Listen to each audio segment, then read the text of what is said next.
I think it's so easy to look at people and almost think the best of them. A bit like we do very easily with children and with dogs and different animals too.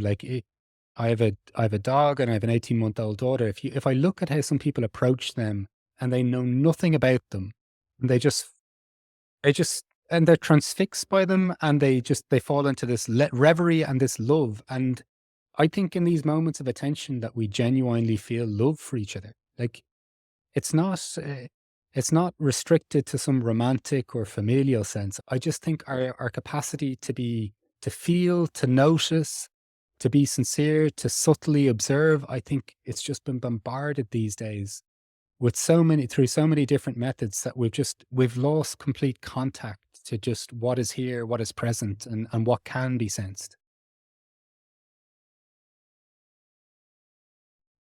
Mark, welcome to the Accidental Gods podcast. How are you and where are you this sunny winter day? How am I is a multitude of things, I guess. Right. Somewhat in the busyness of a Monday day, but I'm after just taking a stroll with my little daughter as well. So kind of in the throes of that presence as well. And I'm Yes. just delighted to be here with you. Thank Since you. talking with you on my podcast as well. Your company is always very uplifting, so I'm very grateful to be here. Thank you. And where I am is Germany, in Yeah. Berlin. Yeah. And so I'm about to ask about your daughter, but just while we're in Germany, we are recording for everybody listening. We're recording on the 24th of Feb, which is the day after the German general elections, in which AfD did better than they have before, but not quite as well as some of the polls are predicting. And Greens and Die Linke also did quite well. So what's your feeling of the outcome of the coalition that will inevitably arise out of this? To be perfectly honest, Amanda, I'm not the I know. most politically curious person at Okay. this point in time in my All right. life. Okay. I will say that I think that there's somewhat, and I wouldn't just restrict this to Germany. I think there's kind of been a somewhat of a fake progressiveness that's been on public display in a lot of places throughout. In other places I've lived, whether it was in the UK or North America as well. And I kind of get the sense that some of that is crumbling now, and we're getting more. It's kind of emboldened the side, or giving them more kind of oomph to come back a little bit from positions that were held. And I think this is my take on a lot of things is when something breaks in the wider world, like if there's a new movement, if there's a new norms that we're going to be adopting or that we think are better values, I really think we need to create more spaces where we can really be honest about what's brought us to this, and we're not just adopting new ideas. And I don't mean this from the point of view of pointing fingers at other people. I mean for myself to sit and reflect, like what in my past do I need to sift through and maybe even wince at? And I just kind of get the sense that, I've I find this quite like, of course, on some levels, it can be a little disturbing. And at the same time, too, I've been saying to people since I've arrived here, and I've lived here maybe 6 years now, I'm also not really shocked at anything. I'm not really shocked at rises that I see in the UK, in which I've lived in. I lived in London, and I'm not really shocked about it here either. I I didn't quite believe some of the values that were being suggested were now what this society believed in completely. I'm not trying to place too dark a picture in other countries that I've lived in, but that's my general take on Right. these Because you've things been in without Canada being. and the I've been in US. Canada. I've been in Canada as well, and I've heard many times people talk about immigration, even in Canada too, and me kind of raise my hand in the corner and say, "Well, guys, I'm an immigrant," and be told almost quite quickly that I'm not really. Do you get me? So I've lived in the UK, and I've heard things like, "Well, the UK isn't what it used to be, or this area isn't what it used to be," and you used to always know what that meant. Um, so I think whether it's in a lot of places I've lived in, I think we ran too far with the idea that there's some great evolution between us and our predecessors in whatever way it will be. And this isn't a mad judgment on everyone, but I think it's more. I don't see. I feel like I'm being greeted by even a lot of stories that I see on websites. It doesn't feel very genuine. I think that there's something in a lot of our relating, it doesn't feel very genuine. Like I'm seeking more of a sincerity rather than a purity. And I'm wondering, can we be sincere together? Because I think we're a long way short of some of our projections of purity or some of our projections of thinking that we've evolved further than we have. And within that, I hold a lot of optimism if we can become a little bit more sincere. Do you get me? It doesn't lead me to very pessimistic places. Yeah. Yeah. So we've already gone way off where I thought we were going to start, but this is really interesting. Let's carry on. We can come back to, we might go for your opening question at some point, but let's Yeah. stick with this because this is, we're now a month into the Musk presidency and they are dismantling the whole of liberal democracy in the US in real time. It's going to come over to the rest of what used to be called the weird countries, Western educated, industrial, rich, and democratic. And now at least you've hacked the D off the end and the rest doesn't work. And I heard Jenny Savant McCloskey in her book, The Pedagogies of Collapse, she said part of the problem of the politics of the West was that we had two neoliberal parties, one of which was waving a pride flag and the other wasn't. And basically that was the difference. And it was impossible to graft genuinely compassionate values and character traits and systems on top of something that is basically destructive. And so there was always going to be a clash of a value clash really at the core of what the project was. It wasn't real. And does that mesh with what you're saying about the difference between sincerity and purity and fake progressivism? Was it that kind of inherent character clash? Yes. So look, I'm really not crazy plugged into the political discourse. For context, Mm, when I even heard an Australian friend of mine when I lived in Peru before I moved to Berlin, he told me about this term called culture wars. I'm not on social media with the exception. right. Well, I was on no social media at the time. I'm on LinkedIn at this point in time, so I'm a little bit more. Hardly counts. Yeah, yeah, yeah. It's not as not It's as not seductive. Twitter for sure. Yeah, exactly. So, like, I've been fascinated by. I'm not all that plugged in, but I don't know. I'm really fascinated by how we like who is actually walking their talk. I always remember this expression by Gandhi when a reporter came up to him when he was going through a tour of India by train, and he was asked him, "What's your message for the people?" And he said, "Let your life be your message." And I don't know, when I look at a lot of the political discourse, I just don't really get the sense that I'm being met by really genuine actors on either side. Like, and I'm not saying that some side, this isn't a defense of the right or anything like that. It's not a support of it. It's just an acknowledgement that I think it's a dangerous thing to think that the sincerity is being held by any particular group at this point in time. That's my feel. And it's someone who I'm more concerned with. Look, I've read things. Some people have sent me articles about Elon Musk and what he's engagements he's having with Keir Starmer in terms of stirring things up and whatever else it'll be. And it was a really problematic article to read and not feel like somewhat the wind had been taken out of my sails that morning. And then I hung out with my daughter for an hour in a coffee shop, right? Right. And she has And no care of who Keir Starmer is or Musk or any of the rest. exactly. And what I'm trying to decipher is like it's not to avoid things. It's most certainly not to avoid things in myself. It's not to avoid things in the space between you and I and how we're relating. It's more like what can I get a real sense of it feels fundamentally true that gives some sense of meaning to me, irrespective of whether the world is falling apart or whether the world is absolutely blossoming. So so by that I mean if if the world is blossoming, but my relationships and my level of contact with sincerity are out to lunch, then I'm going to suffer either way, whether the world is blossoming or whether the world is suffering. And I just I'm not really I'm seeing politicians on either side, and this is my interpretation, they've kind of taken a mandate from the people, which I don't sense the people have given them a mandate for. And so just, I don't want to go all over the map here, but something I saw yesterday was Zelensky saying something like, well, if we were allowed to be in NATO, then I would actually step back from my job. And it was kind of said as if the article's tone was, wow, look at this.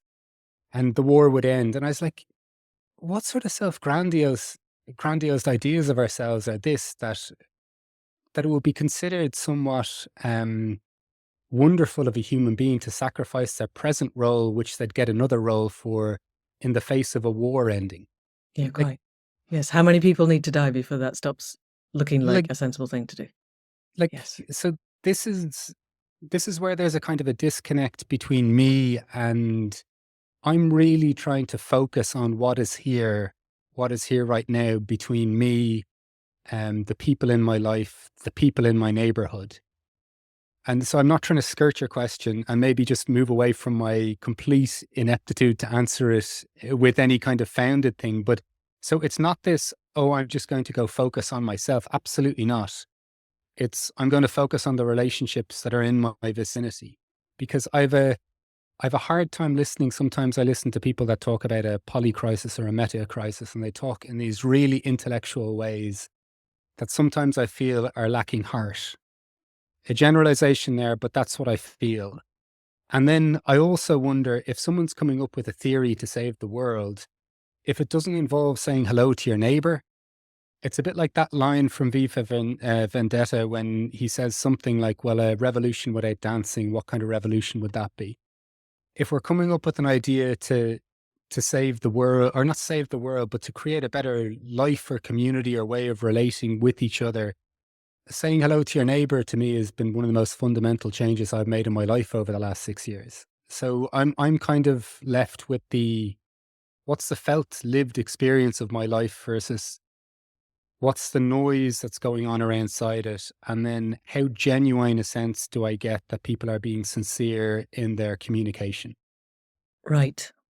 Thank you. I think that's totally brilliant, and speaks to a lot of the rest of what we're doing on the podcast, which is saying that the political system is not fit for purpose. We need a whole new system that is predicated on a different set of values. And what I'm hearing from you is values of sincerity, integrity, care, and compassion for the people around you, and connection. Above all, human connection. I'm guessing with the more than human world as well as the human world that might be my Yeah, projection. no, that's fair. Okay, so your opening question on your podcast is to do with, what is it that you, I would reframe it a little bit.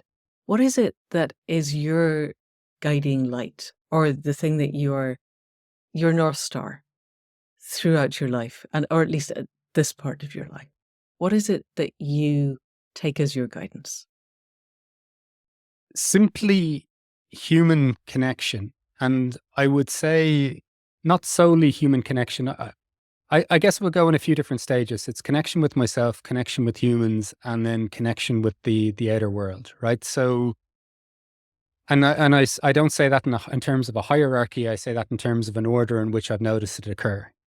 So prior to there being a connection to myself, I struggled to have deeply connected experiences with other humans.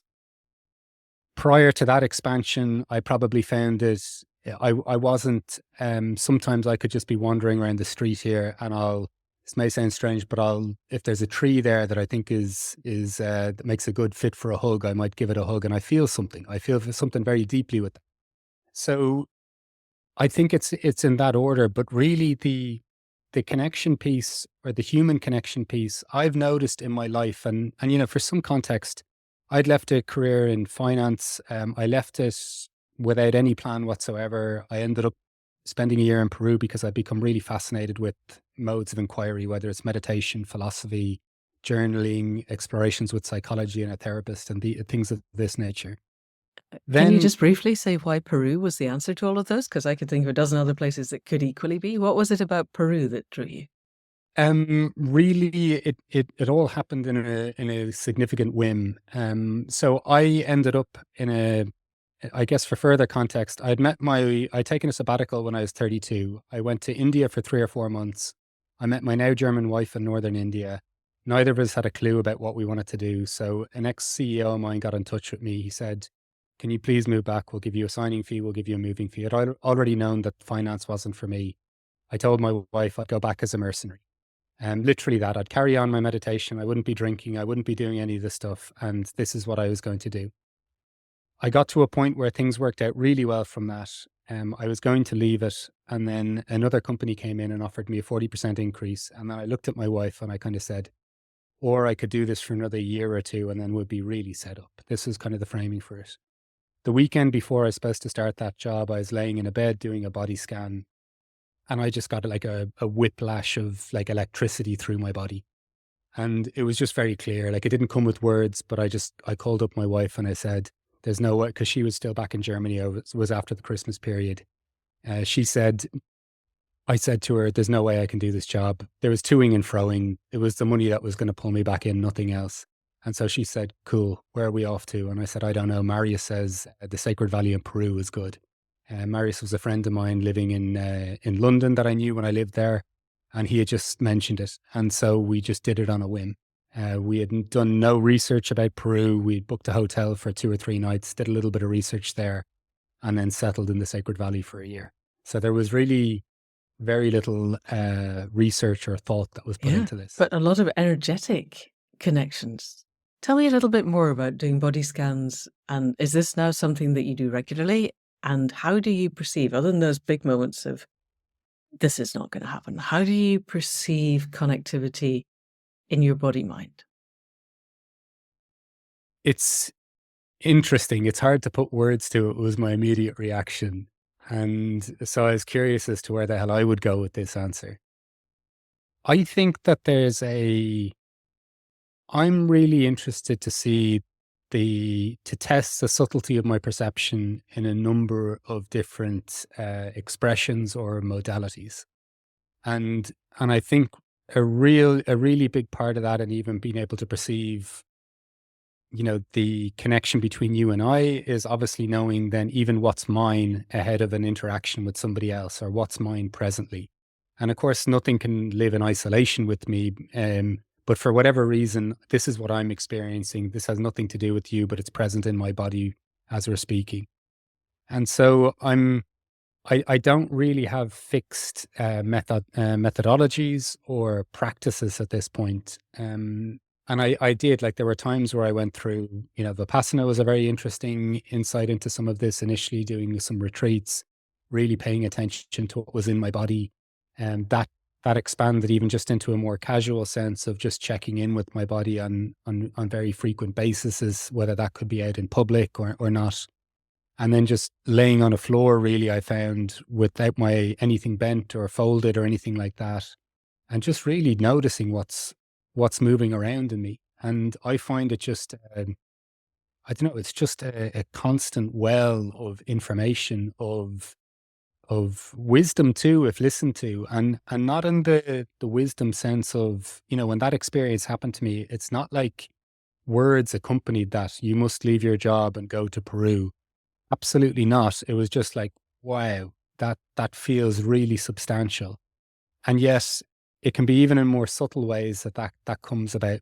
And just really honoring that felt sense of experience, if you get me. And I think when we do that, it doesn't extricate me from the ambiguity or the uncertainty of life. It's more that I feel if you think about this, like, it's more that my being kind of dissolves into, just take an expression from you in our conversation, almost into a living sense of the web of life. Like, I become part of this. Like, I'm still aware of my separateness, but it's more that I dissolve more into a shared sense of being a part of this world. And I think that's amazing, to be able to make decisions from where there isn't mental mitigation in mind.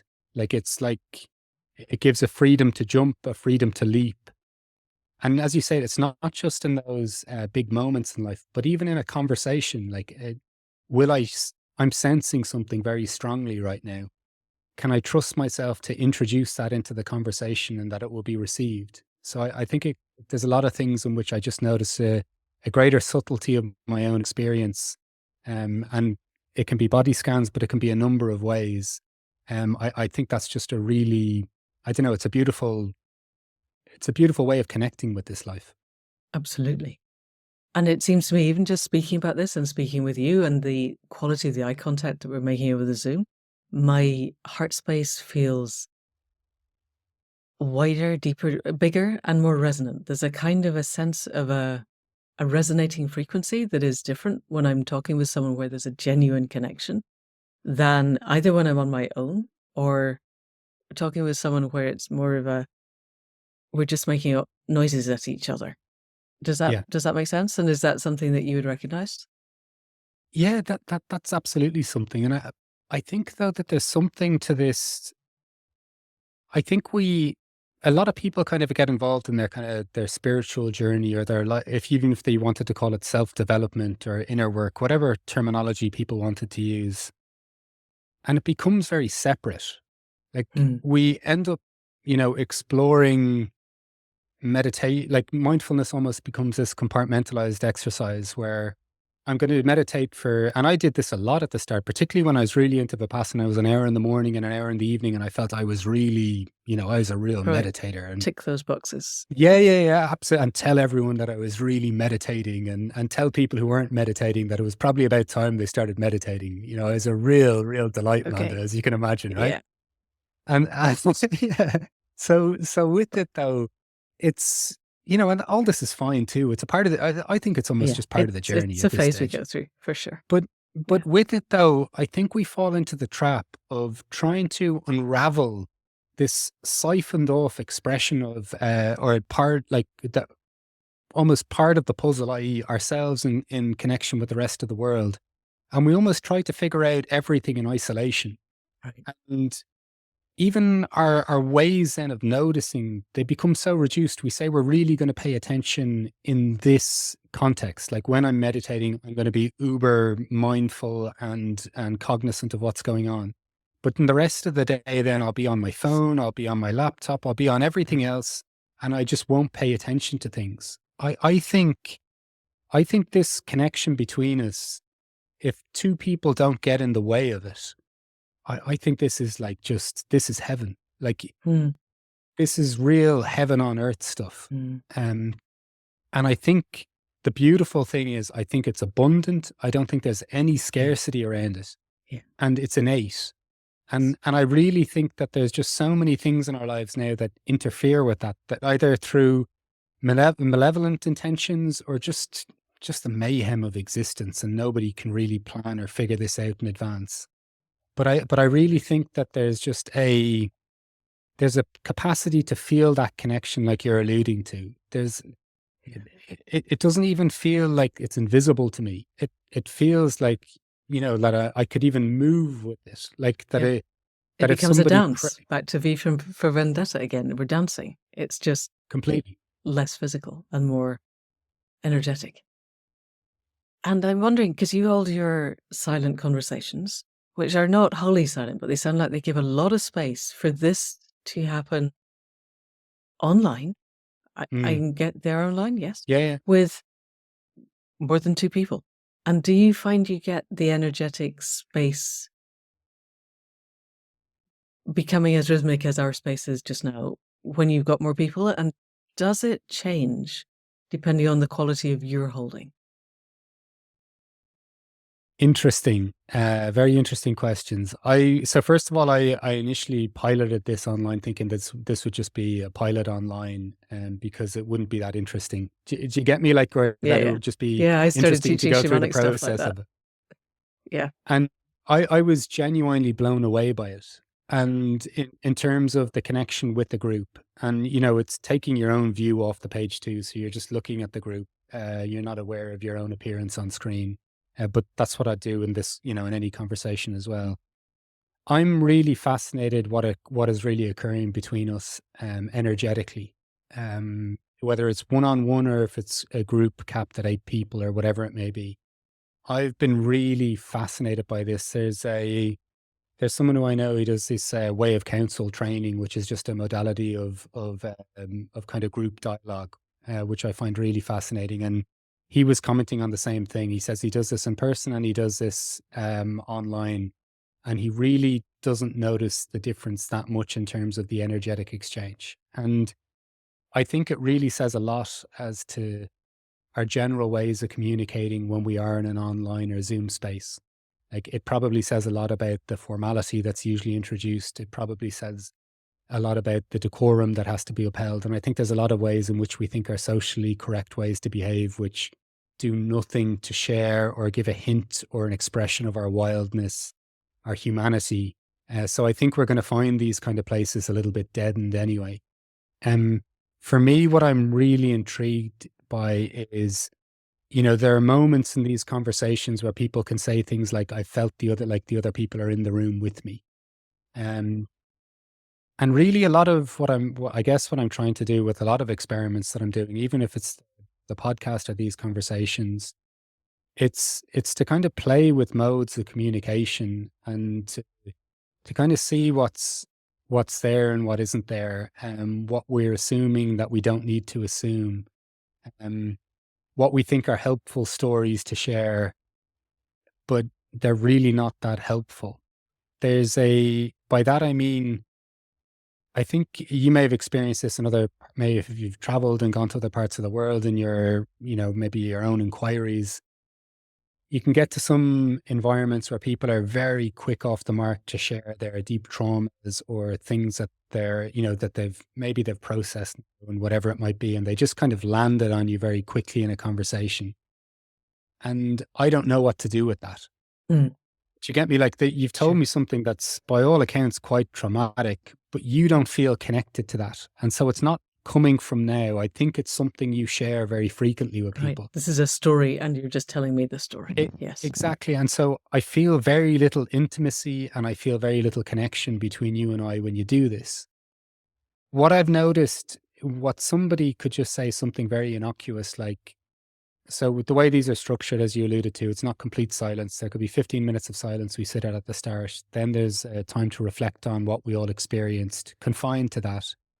And then there's more questions for contemplation with silences and sharing thereafter. Someone could just say something very simple like, in the first silence, my hand was clenched, and I realized in the second silence, my hand was relaxed. And I'm not trying to come up with these big transformative moments where it's more appreciating the subtlety, and it's more appreciating just sharing really human experiences in the moment and showing people that it's not about these really it doesn't have to be about our big traumas. It doesn't have to be about our life stories. It's like, can we show up and be present with each other right now? And that could be being present with each other right now, could be sharing the most mundane thing possible. And that's fine. Like, life doesn't always have to be this white knuckle ride or this thrill seeking thing. It can just be, we're both here and I'm resting in this space with you. That's fine. That's enough. And offering attention. And I noticed in one of your reflections, you linked attention with love, that offering complete attention to someone is coterminous almost with offering love in the moment. Can you speak a little bit to that? So I think it's very hard. Someone in a recent group said, humanity is irresistible. And when I heard that, I was like, oh God, that opened my heart. Do you know what I mean? Like, I really felt it. Like, I probably even had some goosebumps at the time. And I think it's very hard to truly pay attention to something and not feel love towards it. And I mean, attention then would be a momentary dissolving of the labels that I might even associate or project onto something. I'm not saying this is a permanent state that I exist within. Some objects, things, living creatures, people make it a lot easier to fall into that than others do, right? But when I'm in that space of just absolutely paying something attention, and it also happens a lot in silence too. I find it, if I'm not hearing the blah, blah, blah of modern life and this is what I do and this is who I am, I think it's so easy to look at people and almost think the best of them. A bit like we do very easily with children. Like, it's very easy for and with dogs and different animals too. Like if you just look at how some people approach, I have a dog and I have an 18-month-old daughter. If I look at how some people approach them and they know nothing about them, and they just and they're transfixed by them, and they fall into this reverie and this love. And love doesn't have to be this thing that we say, well, when we go out after a certain amount of months, or if you're my father or daughter or mother or son, that I'll love you. I think in these moments of attention that we genuinely feel love for each other. Like it's not it's not restricted to some romantic or familial sense. I think it's something that we can share, but it's so hard for people to grasp that, or people feel that I could just be, verbosely speaking here, and I'm exaggerating something. I just think our capacity to feel, to notice, to be sincere, to subtly observe, I think it's just been bombarded these days with through so many different methods, that we've lost complete contact to just what is here, what is present, and what can be sensed. That's my perception of it, if you get me. Yeah, and imagine if we lived in cultures where there's, a Dunbar number, it doesn't matter, and a number of people, and you have that level of attention between all of you and the rest of the more than human world all of the time. Mm, It's not surprising that their default is laughter, I think. yeah. Um, and and isn't it sad that we've lost it? But isn't it amazing that you're finding it again, even online? I'm guessing with people who are in completely different countries and come from different cultures, and some of them are let me tell you what I just discovered in therapy on first Yeah. meeting, and others are I don't really talk about anything more than the weather until we've known each other for at least 6 months. Yeah. And in between everything growing. Tell me a little bit about dogs, because I know you have a dog. And it sounded to me, listening to other things you said, that before you went to Peru, dogs were not your thing. Is that right? Mm. Was it Peru where you discovered your Yeah, neighbor's dog? yeah, Tell me a yeah, bit yeah. about So that. you've been listening quite clearly. Well, I also um, dogs fire up all my hormones, so yeah. so this is what I like. I found this to be, yeah, this is probably one of the most remarkable things that's happened to me, to be honest. Is that I went to Peru and I was absolutely petrified of dogs, I would say. And because my mum had been bitten by a dog. She grew up on a farm in the west of Ireland, was bitten by a dog, carried a bit of fear for it. I think I definitely inherited some of that. But then I also remember on my uncle's farm, waiting for his sheepdog not to be at the front entrance so I could quickly run into my granny's house without him harassing me before I got to the front door. Um, but I remember my first girlfriend, I was afraid of her Bichon Frise. I don't know if you know that. That's that white little fluffy things. And I'm 6'4" and I'm not a small man. Like, do you know what I mean? Like this is like, so I was pretty wary of that. I think I went out with her for 6 years, and I think it was the last little while I got a little bit more comfortable with it, but I always carried a little like question mark about it. And so I get to Peru, and because I've done no research, as I've alluded to earlier, I come to this town, and we found this place which I just think looks like heaven. It's a bungalow by a river, by a mountain in the Sacred Valley, and I'm like, oh God, we're here. Mm. And there's dogs everywhere in this town, like whether they're street dogs, domesticated dogs, or just wild dogs. And the property we get to even is they've got two dogs on it, and two quite big dogs as well. And the moment we arrive on it, one of them is going crazy. And as I mentioned, I was using my missus almost as a bit of a shield from animals or dogs approaching me, because she is just super chill with dogs. So she says to me, "Oh, don't worry, just breathe," because they're kind of snapping at my feet at this point. Just stay still. They're not going to bite. And so we did that, and I navigate my way to the house. But I'm like, oh my God, what have I done here? We've signed up to this place for however long. This is a nightmare. So after a while, after a few tests of just walking around certain paths where I know that there's lots of dogs, and to be quite honest, having some degree of panic attacks, in walking through these streets, where now, granted, there's 5-year-olds walking up and down these streets through, so I'm not trying to present them as these dark alleys where only the gnarliest of dogs were, not at all. But after a while, I've spent, the garden that we shared with the people that were our landlords, essentially, I guess. There was a huge garden, like a massive garden. Like just watched these two dogs playing with each other. I started observing when they'd go crazy at people passing by, how they'd wrestle and fight and play with each other, all of these things. And after a while, the main dog, Alianku, who saw himself as a real alpha of the area, he just kept on hanging around me. Like he just, wherever I'd go, he just started following. And so even if I went inside our little bungalow and he was out in the garden and I went to the toilet, he started going to the toilet and scratching the door and kind of making these whimpering sounds. And then it got to a point where, I was going on hikes with him every day. And because he was from where he lived in the area and I had no clue, I'd just go on these crazy trails with him, following him going through. He would lead me. Yeah, yeah. So there was absolute trust.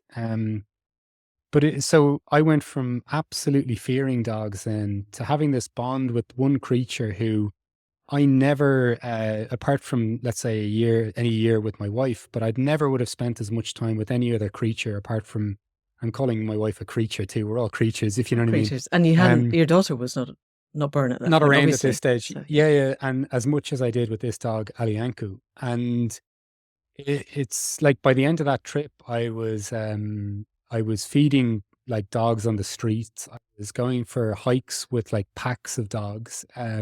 I was even volunteering and whatever about your views on castration campaigns, but dogs are being put in, if they weren't castrated, the offspring were being put were being dealt with in really horrific ways. But I was volunteering at a few of those campaigns where I was nursing dogs after their, like they could have been street dogs or domesticated dogs, and nursing them back to health after their operation. And so it just, I don't know, so much of it just said to me like, wow, like, with all the things we fear in this life. And, for me, the greatest result possible would have been if I went on that trip. If somebody said to me after this trip, you're not going to fear dogs, I would have been, wow, that's the greatest thing I ever could have wished for.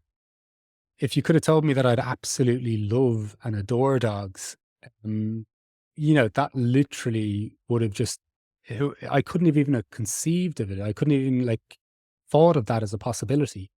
So I don't know. I think it's really just interesting to reflect on moments in our lives, not necessarily think like books we read, but just to reflect on what's occurring in our own lives or the possibilities that exist within our own lives. Because yeah, that to me just blew my mind. So when we came to Berlin, I was doing weird things, like I was pretending to tie my shoelaces in Berlin because if I crouched down, I thought other dogs would approach me. because you're not 6'4" when you're Yeah, yeah, tying your yeah. So shoelaces. just other Brilliant. people's dogs in parks may Right. have approached me. So we just got a little rescue dog, Alma, from Romania, and she's obviously just part of She's the family. gorgeous. Thinking, Yeah. yeah. Tell me a little bit more about the one that you fell in love with in Peru. Give us a word picture. Breed, size, color. He was a street dog originally, so he was a mixture of a whole bunch of things. He probably, I don't know, he was a larger. He would have been probably around the size of a German Shepherd, I'd say, but didn't look like a German Shepherd. It was blonde, stunningly symmetrical, beautiful face, Ears up, ears down. ears, one up, one down. Right. And it was amazing. Like he'd literally, before I arrived there, he'd run off on the owners for 2 or 3 days every so often. And, they were beautiful people. This older Argentinian dude and this Dutch artist lady. And just the most loving people. Like he tormented them because he was just such a curious character. Right. And he'd follow tourists or, travelers around, Right. hang out with them at like he had a favorite restaurant in town called Ulrique's, where he would track particularly Western travelers into town, Right. and make whimpering sounds that he And they hadn't would been feed fed. him. They would feed him, yeah. Classic. And so he was just a character. Like he was just, and I must Right. say too, like he was aggressive. Like he was aggressive as well. Like he had his territory. That was something that was really surprising to me, that I could witness or be around or in the proximity of dogs attacking him or vice versa, and feeling comfortable in that too. Right. But he was just a real character. Like just, Yeah. I just It's like truly. I absolutely loved them. Like I Yeah. definitely shed a few tears when we were saying Yeah. goodbye. Yeah. Why did you leave? Because it sounds like Peru was just utterly magical. I don't know about you, but for me, there were certain spaces that it's not that they don't feel real, but it didn't feel like it was part of my journey to just relocate completely Okay. away. And I had a lot more things, and I still have a lot of things to figure out in my path of what I'm exploring with other people, you know, a mixture between what are my values, Mm. integrity, and how do I present this to other people, that kind of tension Yeah. between kind of feeling it's somewhat of an artistic endeavor and then how do I make a living from this stuff? There's lots of Right. things Right. I'm navigating even right now. So Yeah. I think there was definitely a sense that I was going to come back to Europe. My Okay. wife also said she'd really like to go back to Europe. I said, "Where do you want to go?" She said, "Berlin." I said, "Okay." It really it Right. was that. Like I mentioned before to you, like I proposed to her after 5 weeks. So our relationship Yeah. is kind of instructed by these very simplistic decision making moments, if you get me. But very And clear. It just doesn't sound like there's the heart-wrenching sitting down with lists of pros and cons and trying to work stuff out. You just go, Berlin, okay, that's it, yeah, done. yeah, It's yeah. grand. And once again, I wouldn't be prescribing this to anyone. like, But if it works, it yeah, feels like yeah, the synchronicities that you've absolutely. talked about in your podcast, that sense of knowing when everything's stacked up and then you don't fight it and waiting Yeah. until things are stacked up and not trying to force them to stack ahead of time. Does that make sense? Because it feels But like that that's what means you've been doing in your life that for makes quite a while. complete sense. And this is like almost from approaching life, not the complete opposite. Like I think my wildness, shall we say, found unhelpful habits. So drinking, gambling, and sleeping or like sleeping with other people or things like this. Expressions where I don't think it found. I don't think it was connected to my soul. Okay. Um, And this was when so you were in the city, when you were but doing yeah, this is when something I was living fairly in my soulless? 20s. Yeah, and that was an expression of it too. I always say that there's human connection, obviously, always has offered me a way of feeling connected to something in what I was doing, or feeling that there was soul or a part of something that I was doing.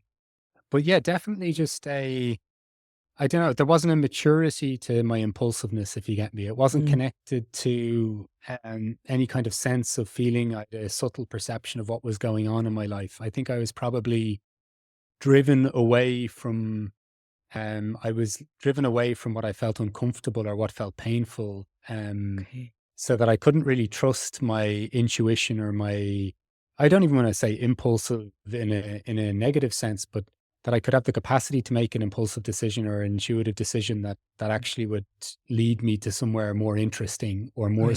somewhere more connected. So yeah, I think it's definitely that. Well, you spoke earlier about you'd begun to meditate.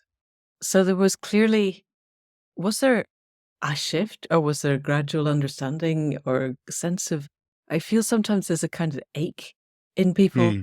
that things are just, this is not the life that you want, but you don't know what you do want. What was it for Yeah. you that began to shift you onto a different path? Yeah, absolute suffering. And I can say with a smile now, obviously, but no, when I was 31 or 32 when I'd moved to London. I'd lived in no from Vancouver. I'd lived in Vancouver for the previous 4 years or so.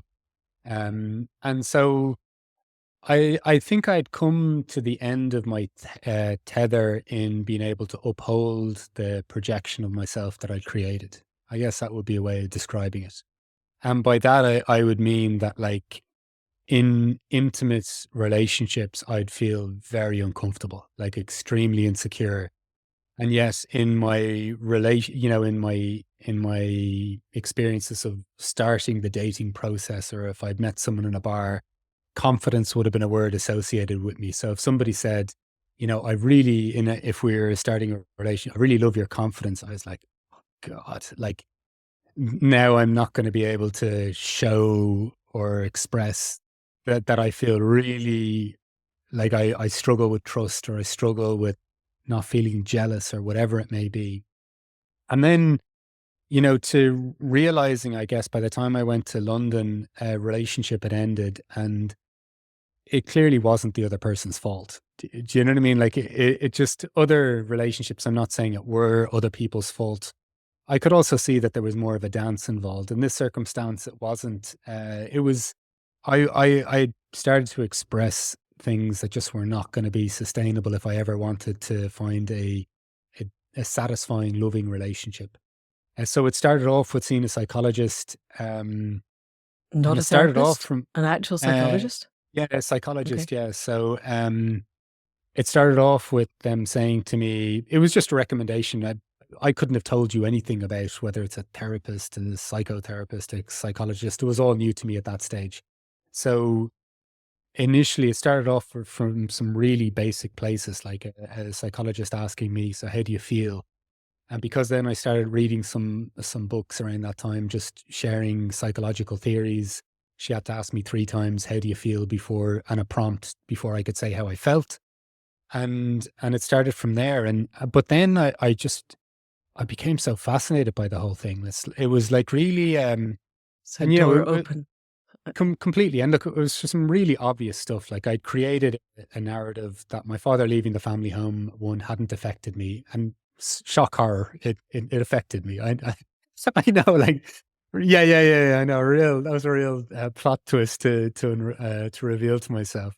But it was just that, like, it was like, it wasn't met with like, "Oh, you idiot, how did you not see this?" It was like, "Wow, I didn't see this." Like, and then just the attunement then to noticing more and more. And once again, nothing to uh, well, like when I was telling other people to meditate, of course I had delusions of I'm gonna be this enlightened creature that transcends human experience and emotions. I'd be lying if I didn't say that was penciled in for 5 years after I began.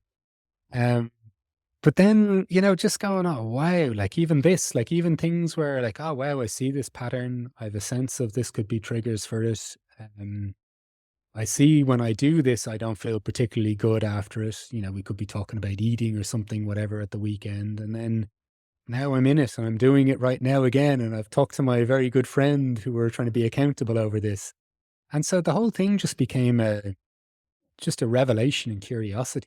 Like I became really curious about me as a human, relationships with other people, their absurdity. And it was really, it's incredible. Like maybe over 5 years, when some of the judgment began to fall away, I really I really noticed like such a drop off in judgment and at finger pointing. And all of it just became a like, "Wow, that's your experience. Here's mine," kind of thing. And are And you that could met be, with that? Do you find people let go of their judgments and their finger pointing when you meet them with that energy and that language? I think so. I'm not saying that everyone needs to fall into that energy or that space, if they're around me, or that absolutely everyone does. But I get it reflected back to me often enough that I feel comfortable being myself in your presence. And I know that that's not always the case for people. So yeah, I generally think, sometimes when you hear people talking and they're saying, "Oh, well, you can ask someone," when you ask someone how they're doing, and then if they just say fine, no, ask them how they're really doing. And I always just think, like, these are all good developments. None of this is an abomination or something like that. But then I also see this other line where people, the wounded healer shares their big trauma from 6 years ago, and now shares that, and almost to the extent that they don't have any suffering anymore, or this is the one thing that they can really share. I've found saying something like, "Do you know what I like?" And I have a beautiful relationship with my missus, so it's very easy for me to say this. Like, me and If had a bit of an argument this morning, and I could be saying a whole bunch of other wonderful stuff. But I've noticed if I say that and I say that genuinely and sincerely, people open up with unbelievable things. Do you know what I mean? So it's not this, "I'm the healed one. I'm opening the space for you." It's like, "I'm a human, you're a human, and let's talk and let's see what emerges." Do you get me? That's more the Totally. perspective I take. Yeah. And what's been coming through all the time, or let's say regularly through our conversation, is the sense of integrity and authenticity. And it seems to me, and I'm questioning with you, that if we show up authentic in the moment, this is who I am. I'm not trying to be anything else. I'm not trying to cover stuff up. This is, to the best of my understanding, who I am in this space and time. That's part of our humanity. It's that concept earlier of humanity is what we do and what we are and what we want.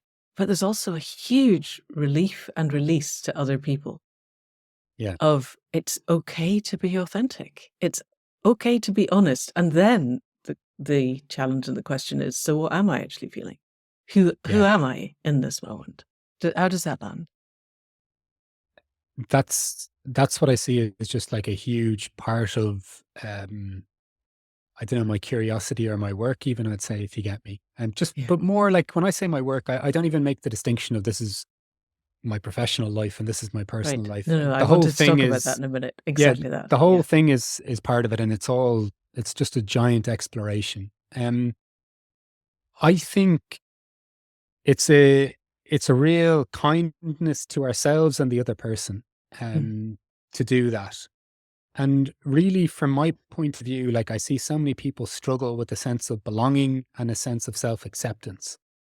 Right. And how can I feel a sense of self-acceptance if I'm not being myself?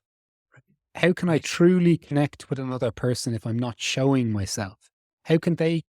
It's almost like our projections or holograms of each other would be trying to, to ground in each other, but they're just kind of they're moving through each other. They're not Right. real. Yeah. And so Yeah. it's not even from some making of gritty or authenticity. I'm not suggesting you were, even with the question, but the way authenticity is described sometimes, it's like almost this virtuosity to it, like as a Right. value or Yeah. Yeah. something. It becomes It's another box to it's tick. Look, I'm being authentic. exactly, That's it's an not what act it is. completely, and so it's an act of kindness to myself. But even more so, it's, how do I know who I am, and how do I even know how I'm feeling right now if I'm not being myself? Those are really hard questions to figure out. Mm. Um, those are really hard questions to get any kind of sense of comfort in. Mhm. And I was always struck from my conversation with you, just this expression again, the web of life. And I find it really hard to feel like I'm part of all of this if I'm not being whatever this thing is. Um, Yeah. if I'm not expressing that, I feel it's really hard to kind of fall into a sense that I belong here. Yeah. And I think Right. there's a deep sense of a lack of belonging. Now, that could come from connection to ourselves, each other, and land and nature, and not separating ourselves from nature, but just in the way that we sometimes think of it. Mm. And I think so much of that stems from authenticity. Like, I think we've made authenticity almost this box to tick, as you say, or this intellectual Mhm. exercise, and it leaves us with this really reduced idea of its power or its possibilities that that it offers. Really, Right. Right. And what I'm hearing also is allowing, or I think I'm hearing, I'm checking, that who I am in any given moment is a fluid thing. And that absolutely, being authentic is about being able to navigate the shifts in internal state and recognize them without necessarily having to name every single one all of the time. But just noticing that this was my truth for a moment ago, and it's not necessarily going to be my truth for the moment leading on. When you do your silent communications and you give people that time, I've been reading a lot of cognitive neuroscience and behavioral change recently, and I read last night a study, I think it was 2014, and they discovered that they left people alone in a room for 15 minutes just by themselves, but they left them with a kit. 67% of the men and 25% of the women would rather administer electric shocks to themselves than be left in their own company. Think, what? And that was before Twitter went crazy. That was 10 years yeah, ago. The whole world has gone even more just weird now, and that capacity to just watch what's happening and express it when there's an energetic meeting that will happen because of that expression. And so the question with the 8 people, I think you said capped at 8 of your yeah, silent communications. I'm guessing they're self-selecting for people who would not rather administer electric shocks to themselves than sit in a circle with you. What kind of people arrive, and give us a little bit of a sense of the flow within the 8? Just to say, like, obviously it can vary, right? Just to be really obvious, I guess, up front. I think there's often, particularly when people experience it the first time, they're often a little bit staggered by the simplicity of it and what is experienced. And I think we have made so many things a process, and we've made almost really basic human innate capacities to feel and notice. We almost have made them into superpowers, or we put them into the realm of the fanciful. What I'm trying to offer people a space to realize is just this comes very naturally to us. This comes really, I'm not saying it's the same for everyone, but particularly the things that often get mentioned is like a sense just that I don't know, that something substantial has happened without trying to. And I think we're so busy, and I don't want to make it a cliche of the doing and the being stuff, but we're so busy kind of making a process out of everything, making a rite of passage, or we have to earn the sense to really feel connection. We have to earn the sense to feel good enough, even. And I'm more saying that if we subtract things, if we clear things out, that you can meet a group of people and spend 15 minutes in silence with them and know nothing about them. So there's people from all walks of life. Like that, yes, there's other people that are very much in their own path of self-inquiry, and that's even what they do with their careers in lots of different modalities. But there's people there from finance as well. And I think there's generally people there that have some degree of a curiosity about the way that we're connecting and what is possible with human connection. And really, like, before I made this into a course, I just did this for free, maybe sometimes once a week or once every couple of weeks. And I would just call them the silent experiments, because I had no clue what would happen with them. And I had no clue what people would experience. But it's one of these things again where I said, the way I said at the very start, I don't get pessimistic about what's happening in the world, because I'm so optimistic about that is required, or just the subtraction of things that may be required for us to connect with what I think is one of the deeper joys in life, which is a felt sense of human connection, whether that's online or that's in person. And so I think the ease in which that we can feel connected is what's really interesting for me. And I will say another thing, even if it's a course or it's the drop-ins that I do for free, it's I never let people introduce themselves.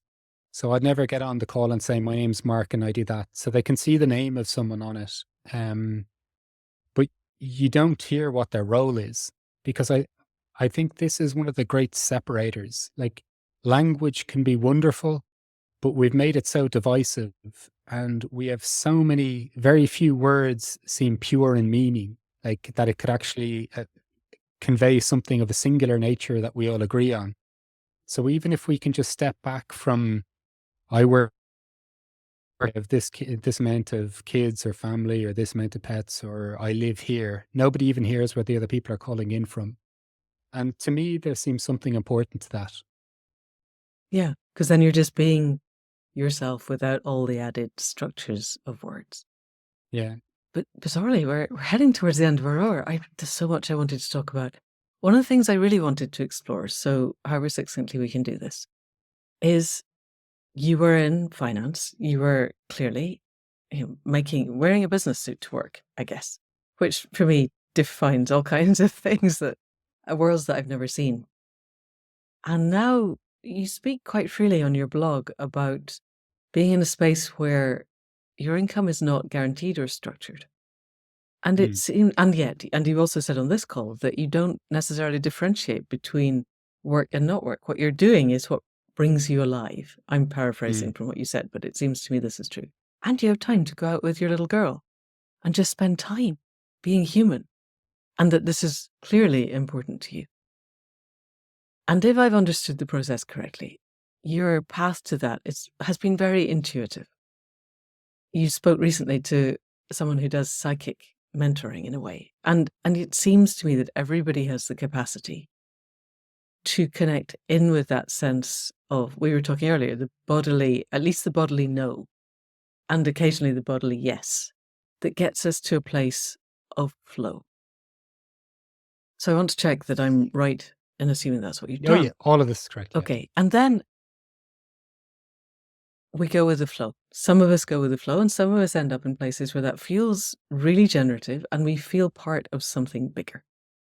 And yet, I am aware that I could have gone with the flow all I liked. Now, I happen to be born in Gaza, I would probably be dead by now. Yep. And I find myself questioning. There's a part of me that wants to relax into the sense of connectedness to the web of life, that connection being who I am, falling in love with living, and that being, in a way, I'm making a bargain. I think this is something I've been exploring at the edges of myself recently. I'm assuming that life will flow with me because I am flowing with life. And that feels quite an infantile response sometimes, particularly when I look around the world. I could have been born in a very different life and it wouldn't really matter the extent to which Yeah. I went with the flow. And I wonder where you are on flow versus not flow and relationship with the bigger essences of life. And just before I start, the bigger essences of life is that Spirituality, deities, the okay, yeah, concept of there yeah. being something that has plan and purpose and direction, perhaps, or doesn't, and just wants us Yeah. to exist. So yeah, this has been really interesting for me because even as you touched on there, like I genuinely still need to figure out the financial side of things in my present endeavors, right? There's no two ways about that. And I went from that literally being the last thing that I had to think about. And so, but what I've discovered in the meantime really is that I've felt amazing even with that uncertainty. And so, and I have a good friend who left kind of similar positions and has quite a similar path to me in ways. And we kind of both are kind of second guessing it. For the first few years this was happening, we were like, it's kind of weird. Like I don't have X, Y, or Z in place. And, you know, I'm 41 now. I really thought when I was 41 that that would be the case. And yet I feel just, as you said there, like really connected with a sense of aliveness in my life. And I find that really telling. And so for me, and of course, this all sits within the context of, you know, keep my heart open to the immense suffering. Like I'm not walking around pretending that life is a picnic, even for me all the time, but even just you look around the world and there's some horrific things happening. But keep your heart open to that as well. Like cry about that stuff. Like don't ignore that or pretend that this is some, I don't know, that it's just some, you just haven't had positive enough intentions. And that's why you're like, do you know what I mean? Like a lot of this stuff would become very, very redundant. But how sad it would be that people that whose hand hasn't been forced by the constraints of their life, that they could live such a constrained and closed and separate life. Do you get me? Like I have been afforded this opportunity, I guess. And so there's something to honor, I think, in that. But also I would say in living this life and noticing these things, and for example, noticing like, and I mean human connection in the sense of like deeply nourishing relationships and having had conversations with the people that are closest to me in my life and having really amazing conversations with family members, like with parents, with friends, with just hellos that I have with nearly everyone in my neighborhood. I don't mean that this is some separate thing where I'm just minding my own business and trying to become as conscious as possible, if you get me. This very much lives in an expansion of that. And then with any aspect of larger essences or a sense of the divine, I do feel held by that. Do you get me? Like, and so I am making decisions that at times, like, you know, with a family to support where I'm kind of like looking at myself going like, and I have a really lovely relationship with myself at this point. There's very little, you know, I can see where I'm erring and I can see what I can need to apologize for and acknowledge. Like, don't get me wrong. I'm not saying I'm a perfect human being, in that sense. But I really enjoy, like, I respect my own exploration of life, like to the point that, wow, you could be making far more, in air quotes, practical choices right now from a monetary point of view, and you're still doing your thing. Like, wow, that's incredible. And so when I have those, thank you. And so when but I see that as like, that's what still keeps me alive. Like, look, I have a good degree of belief in what I'm doing. I get feedback from different people and in situations that I sense I'm onto something, and not in some isolated sense either, right? So I'm not trying to pretend that I have, it's all just this giant uncertainty for me. No, but there's been lots of periods where it has been a far bigger amount of uncertainty than now. And it was still this, I felt that that uncertainty was actually feeding my life, not draining my life. And, but I honestly think that this comes back to this idea of authenticity that we were talking to earlier. I've reduced life to something really simple. If I can pay attention, so that's to myself, to relationships, and to to the living, pulsing, breathing thing that life is. If I pay attention, and if I am myself, I've interviewed some death doulas that talk about people having regrets on their deathbed. Um, I can't imagine a moment in life where I'll ever regret that I was myself and that I paid attention. And that to me fills me with an abundant amount of conviction in terms of just living this life. Like, what else is there to do but those two things? And then, if you've had genuine experiences where you're feeling a sense of some connection with divinity, I don't use divinity as some sort of mental trick to abdicate myself, or extricate myself from the human experience and experiencing emotions. Sure, when fear comes up, let me say that I feel fearful. Like, oh wow, that was a real spike in fear right now. So it's not to avoid any of that. And yet, within all of that too, I just feel held. Like, and this isn't something. This isn't about. I think this is available. It's my conviction that that's available to all of us. And I don't want to speak on people's behalf that are just in the most horrific circumstances. And yes, I've interviewed people that have encountered things that I would never wish for, and I would never wish for anyone to experience. I've interviewed over 250 people around the question of what is a good life. I hear lots of things as well after these conversations as well that people have alluded to in the interviews that they even expand upon.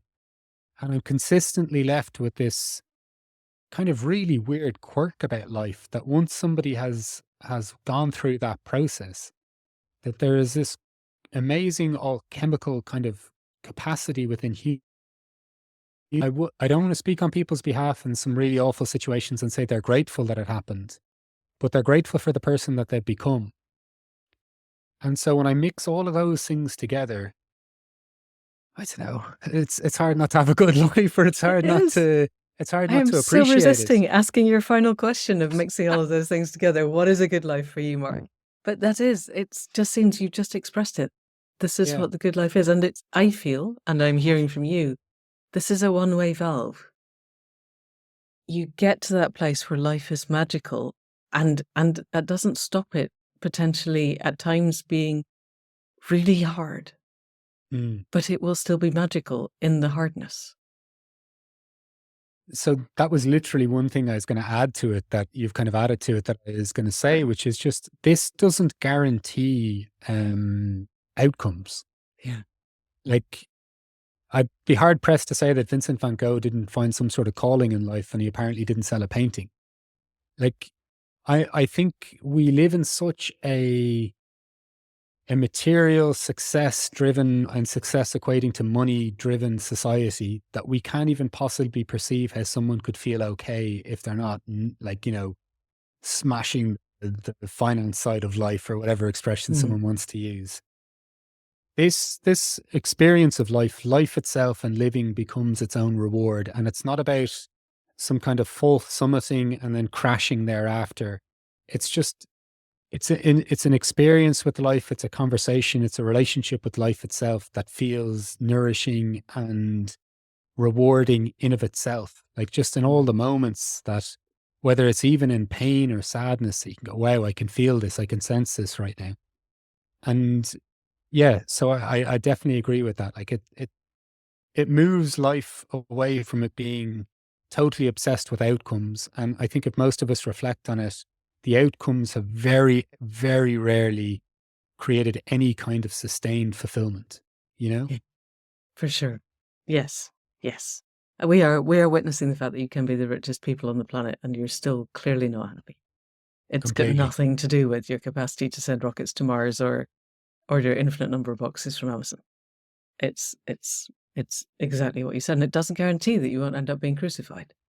You know, Yeah, people throughout history have mentioned that life is magical and bad things have still happened to them, but that completely agree. doesn't stop life being utterly magical. And this has been a completely magical conversation. Is there anything else that you want to say to people other than tell them how they can find you? I will put links in the show notes to everything that you've got, but tell us a bit.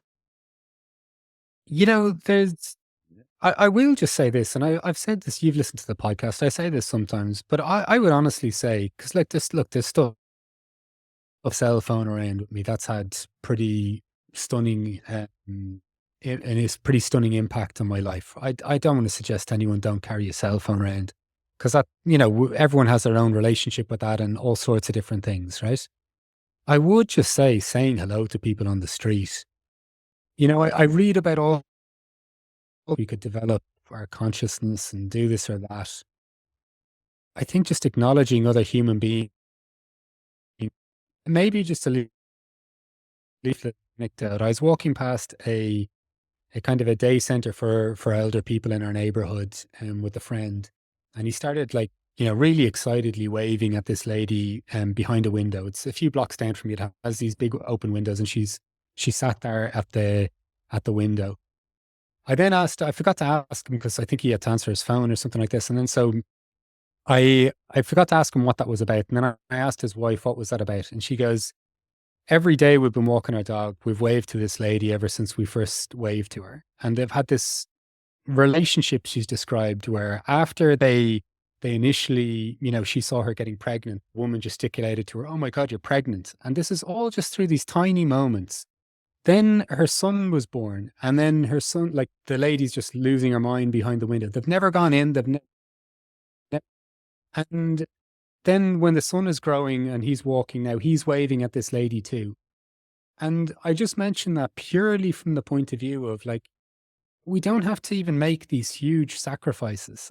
I think there's so much value just in human attention. Yes, we can deepen our attention and we can really sit there in an attentive capacity with each other. But Right. just, Or I you can think just wave through a window.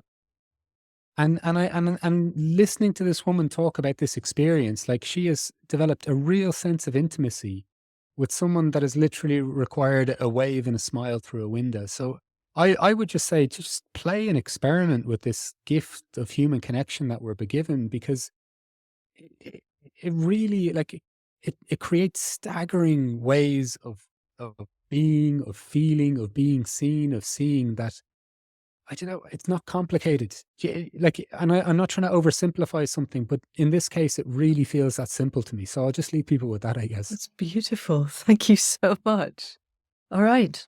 Mark, thank you for coming on to the Accidental Gods podcast. This has been the delight that I had hoped that it would be and believed that it could be. Thank you. Thank you so much, Manda. You continue to be the treasure that I've found you to be.